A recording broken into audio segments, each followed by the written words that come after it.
الحكام في الاتحاد السعودي تقول قرار خاطئ من حكم مباراة الرائد والهلال باحتساب هدف حمد اليامي لاعب الهلال لوجوده في موقف تسلل.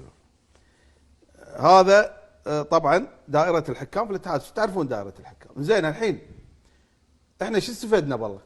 يلا خل نسأل مبارك الدوسري وربعه، شو استفدنا الحين؟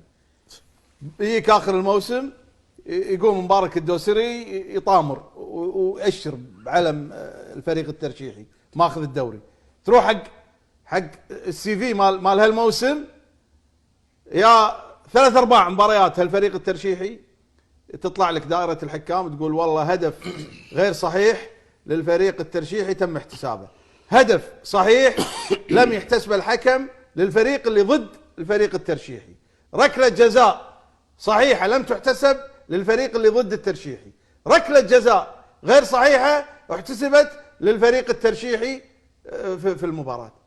هذا 3/4 انتصارات ربعك يا مبارك الدوسري، واخر شيء مستانسي ماخذ الدوري، يقول لك خذنا الدوري. مو 3 مباريات، 3/4 مبارياتكم كلها قرارات تحكيميه غلط باعتراف دائره الحكام، وتيجي تقول لي والله فايزين بالدوري وماخذين الدوري. الله حاله. عاد قبل كم يوم قاعد يحارشك يقول انت ما شفت المباراه يا عمي شو دائره الحكام اللي قالت، مو انا اللي قلت. هذه انتصاراتكم يا مبارك الدوسري كلها بعد المباراه يطلع، وهذه المباراه على فكره انتهت بالتعادل 1-1، يعني هذا الهدف مال الفريق الترشيحي لو مو محسوب كان خسرانين المباراه ولا نقطه، بس شنو ياخذ لك من هالمباراه نقطه بقرار تحكيمي يقولون بعدين انه والله غير صحيح، ياخذ 3 نقاط يقول لك والله بعدين قرار تحكيمي غير صحيح، واخر شيء يقول لك خذنا الدوري.